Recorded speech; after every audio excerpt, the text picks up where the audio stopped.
Hello, Namaste. Welcome to the print. My name is Amna Begum Ansari.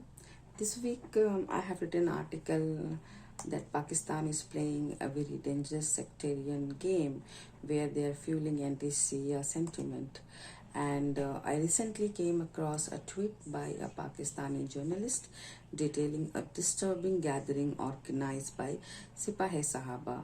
It is an anti-Shia extremist group in Islamabad, and this gathering was organized near the headquarters of Inter-Service Intelligence. While giving this speech, one of the speaker propagated very dangerous generalized lies and hate, labeling all the Shias as a traitor, murderers, and terrorists, while openly calling for their expulsion from Islam. Anti-Shia sentiment in Pakistan society runs deep, and their history is filled with the persecution and systematic targeting of Shia communities, which creates a troubling legacy of intolerance towards Shias.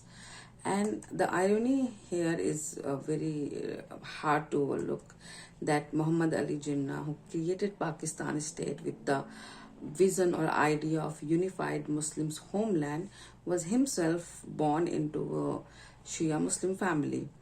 I would like to give a little background of this organization called Sipah-e-Sahaba, and this is officially banned but frequently resurface under new name, driven by the strict interpretation of Deobandi Islam that regard Shia and non-Deobandi Sunni as an infidel. And the group's ideology is very exclusionary. Its leader have openly called for sectarian division. Even the leader, SSP leader Azam Tariq, once said that Shia must be declared infidel if Islam is to be established in Pakistan. So this extremist outlook comes from closely connected two ideas. First is the notion of the takfir. So this takfir notion allows extremists to label other Muslims or the dissenter or any Muslims according to them who are not following Islam in a right way as an unbeliever. And this doctrine then leaves no room for different interpretation within the Islam, and create an environment where only a single rigid interpretation is tolerated. Any view that stray from their correct stance would be called heresy or apostasy. And then there is also the belief that anyone seen as a heretical or infidel deserve a punishment, or even there is a word called wajibul qatl together.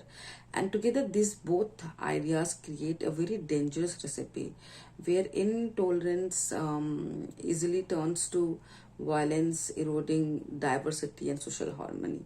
Forget space for dissent, moderation, or existence of different belief system. Sect or group forged with such absolutist ideas operate with near totalitarian fervor.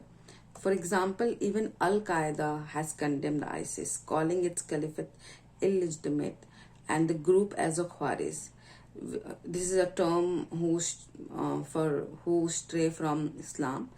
So, ironically, instead of standing as ideological allies, they turn this label on each other, revealing deep division in their vision of power and purity.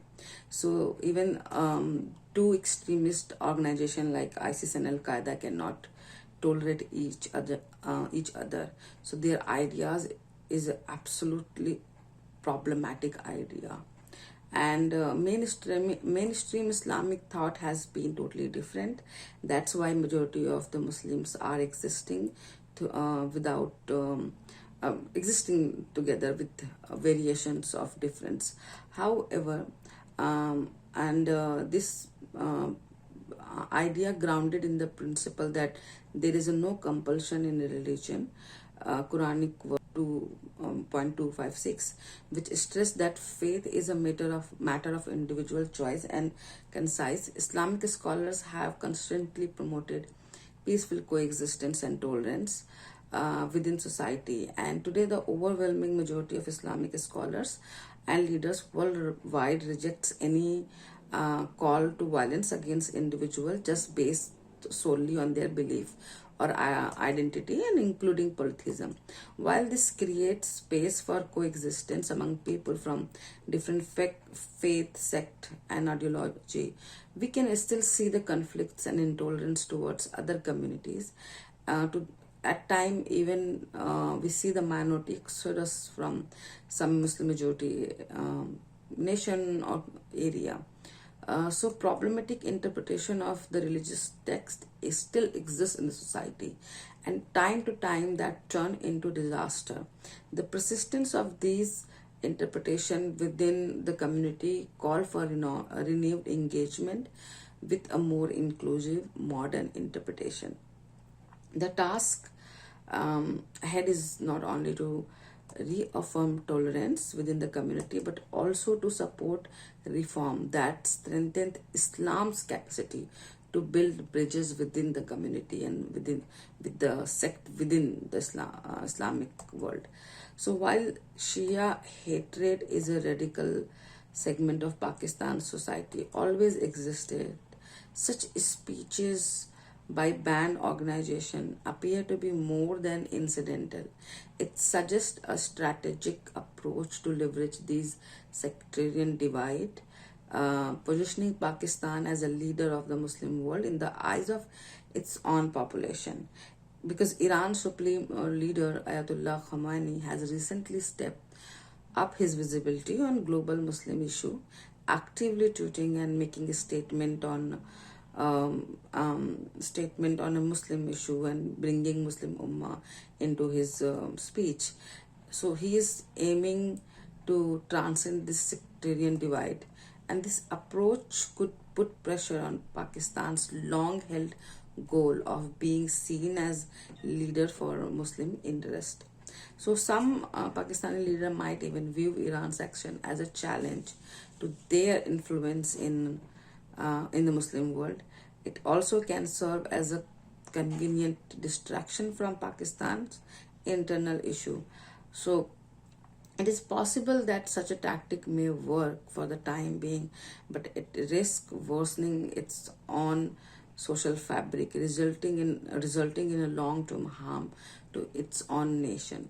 So I would say once again, Pakistan has chosen to play a dangerous game. It will find itself a pawn in the game of its own making. By contrast, when I look at India, I can't help but feel grateful that and bit relieved that India has chosen a very different course, and once that pushes back against um, division in favor of something very deeper and cohesive. So India is a place where Shia and Sunni Muslim pray alongside each other, and where Muslim and Jewish communities coexist, openly practicing their faith. While conflicts and tension do surface from time to time, they are the exceptions rather than the norm and rather than the rule.